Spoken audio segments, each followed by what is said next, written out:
Hello అండి, welcome to Shri chef. ఈరోజు మనం బొరుగులు ఉగ్గాని ఎలా చేసుకోవాలో చూద్దామండి. ఇది టేస్టీయే కాదు, చాలా హెల్తీగా ఉంటుంది. ఎందుకంటే మనం ఇందులో క్యారెట్ అలానే పల్లీలు కూడా యూస్ చేసాం. మొదటిగా దీనికోసం అయితే కారానికి తగ్గట్టు పచ్చిమిర్చి, కరివేపాకు, ఒక క్యారెట్ తీసుకుందామండి. క్యారెట్ని ఇలా తురుముకోవాలి. స్టవ్ మీద కడాయి పెట్టి కడాయి కాస్త హీట్ అయిన తర్వాత ఇందులో 3 టేబుల్ స్పూన్స్ ఆయిల్ వేసుకుందాం. ఆయిల్ హీట్ అయిన తర్వాత ఆవాలు జీలకర్ర వేసుకొని చిటపటలాడిద్దాం. తర్వాత ఇందులో చిటికెడు ఇంగువ, కట్ చేసి పెట్టుకున్న పచ్చిమిర్చి, కరివేపాకు వేసుకుందాం. అలానే ఒక హాఫ్ బౌల్ పల్లీలు వేసుకొని మంచిగా వేయించుకుందాం. ఈ లోపల మనము కావాల్సిన బొరుగులను నీట్గా వాష్ చేసుకుందాం. చూడండి, బొరుగులు ఇలా వాటర్ వేసుకొని నీట్గా వాష్ చేసుకున్న తర్వాత మంచిగా వాటర్ అన్నిటిని పిండేయాలి. మనం గట్టిగా పిండి తీసుకున్నప్పుడే మనకి ఉగ్గాని అనేది చాలా పొడి పొడిగా ఉంటుందండి. వాటర్ అస్సలు ఉండకూడదు. వాటర్ ఉంటే కనుక ఉగ్గాని అంతా కూడా మెత్తగా అయిపోతుంది అనమాట. ఇప్పుడు దీన్ని తీసి పక్కన ఉంచుకుందాం.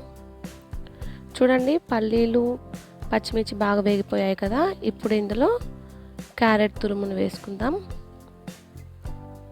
మంచిగా కలబెట్టుకొని ఒక 2-3 నిమిషాల పాటు క్యారెట్ని మంచిగా వేయించుకుందాం.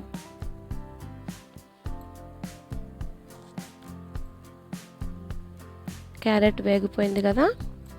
ఇప్పుడు ఇందులో కొద్దిగా పసుపు, హాఫ్ టేబుల్ స్పూన్ సాల్ట్ వేసుకుందాం.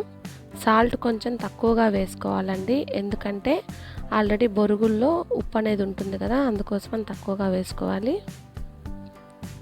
పసుపుని కొంచెం ఎక్కువ వేసుకుంటే బాగుంటుందండి, ఎందుకంటే దానివల్లనే మనకి కలర్ అనేది చాలా బాగుంటుంది ఉగ్గానంకి.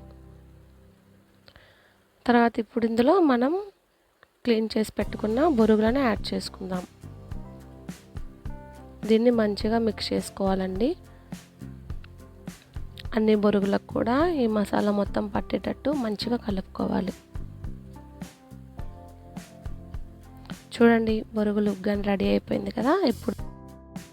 ఇప్పుడు దీన్ని ప్లేట్లోకి ట్రాన్స్ఫర్ చేసుకుందాం.